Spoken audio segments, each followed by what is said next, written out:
സങ്കീർത്തനം 17 അധ്യായം 1 മുതൽ 15 വരെയുള്ള വചനങ്ങൾ. നിഷ്കളങ്കന്റെ പ്രതിഫലം. കർത്താവേ, എൻ്റെ ന്യായം കേൾക്കണമേ, എൻ്റെ നിലവിളി ശ്രദ്ധിക്കണമേ. നിഷ്കപടമായ എൻ്റെ അധരങ്ങളിൽ നിന്നുള്ള പ്രാർത്ഥന ശ്രവിക്കണമേ. എൻ്റെ വിധി അങ്ങയുടെ സന്നിധിയിൽ നിന്നും പുറപ്പെടട്ടെ. അങ്ങയുടെ കണ്ണ് ന്യായം കാണുമാറാകട്ടെ. അവിടുന്ന് എൻ്റെ ഹൃദയം പരിശോധിച്ചാൽ, രാത്രിയിൽ എന്നെ സന്ദർശിച്ചാൽ, അങ്ങ് എന്നെ ഉരച്ചു നോക്കിയാൽ എന്നിൽ തിന്മ കണ്ടെത്തുകയില്ല. എൻ്റെ അധരങ്ങൾ പ്രമാണം ലംഘിക്കുകയില്ല. മറ്റുള്ളവർ ചെയ്യുന്നത് പോലെ ഞാൻ തിന്മ പ്രവർത്തിച്ചിട്ടില്ല. അങ്ങയുടെ അധരങ്ങളിൽ നിന്നും പുറപ്പെടുന്ന വചനം ഞാൻ അനുസരിച്ചു. അക്രമങ്ങളുടെ പാതയിൽ നിന്ന് ഞാൻ ഒഴിഞ്ഞു നിന്നു. എൻ്റെ കാലടികൾ അങ്ങയുടെ പാതയിൽ തന്നെ പതിഞ്ഞു. എൻ്റെ പാദങ്ങൾ വഴുതിയില്ല. ഞാൻ അങ്ങയെ വിളിച്ചപേക്ഷിക്കുന്നു. ദൈവമേ, അങ്ങ് എനിക്ക് ഉത്തരമരുളും.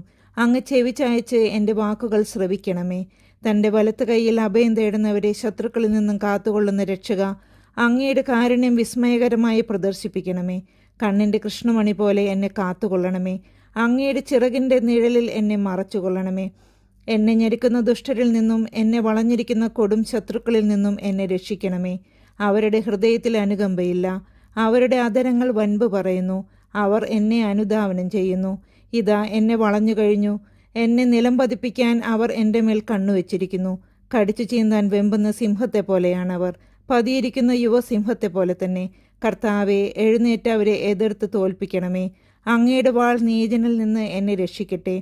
ഇഹലോക ജീവിതം മാത്രം ഓഹരിയായി കരുതുന്ന മർത്യരിൽ നിന്ന് അങ്ങയുടെ കരം എന്നെ രക്ഷിക്കട്ടെ. അങ്ങ് അവർക്ക് വേണ്ടി ഒരുക്കിയിരിക്കുന്നവ കൊണ്ട് അവരുടെ വയർ നിറയട്ടെ. അവരുടെ സന്തതികൾക്കും സമൃദ്ധമായി ലഭിക്കട്ടെ. മിച്ചമുള്ളത് അവരുടെ പേരക്കിടാങ്ങൾക്ക് വേണ്ടി നീക്കിവെക്കട്ടെ.